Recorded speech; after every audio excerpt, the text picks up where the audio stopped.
इतिहास में कुछ नाम सिर्फ वीरता के लिए नहीं, बल्कि अपने आत्मबल और अटूट संकल्प के लिए अमर हो जाते हैं।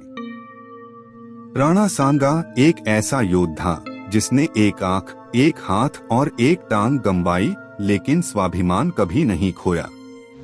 चलिए चलते हैं उस दौर में जहां मेवाड़ की धरती वीरता की मिसाल बन चुकी थी। महल का दृश्य जहां बालक सांगा तलवार चलाना सीख रहा है। गुरुजी उन्हें युद्ध कौशल सिखा रहे हैं। दरबार में राजगद्दी के लिए भाइयों के बीच षड्यंत्र हो रहा है। सांगा पर हमला होता है जिसमें उसकी एक आंख और एक हाथ घायल हो जाता है। घायल होने के बावजूद जनता सांगा को राजा घोषित करती है। रानी कर्मावती उनका साथ देती हैं। वे शपथ लेते हैं कि वे राजपूत गौरव को ऊंचा उठाएंगे। राणा सांगा विभिन्न राजपूत राजाओं से मिलकर एक संघ बनाते हैं। संदेशवाहक दौड़ रहे हैं, युद्ध की तैयारियां चल रही हैं। बाबर भारत आता है और दिल्ली पर कब्जा करता है। वह सांगा को चुनौती देता है। राणा सांगा युद्ध परिषद बुलाते हैं।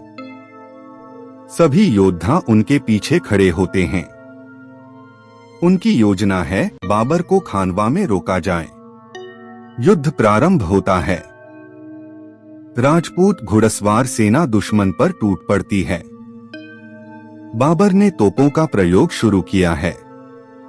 राणा सांगा घायल होने के बावजूद युद्ध करते हैं। एक टांग में तलवार लगती है, लेकिन वे पीछे नहीं हटते। राणा सांगा के कुछ सहयोगी बाबर से मिल जाते हैं। युद्ध का परिणाम मुगलों के पक्ष में झुकता है। युद्ध हारने के बाद भी राणा सांगा की वीरता की चर्चा होती है। घायल अवस्था में वे अपने किले लौटते हैं।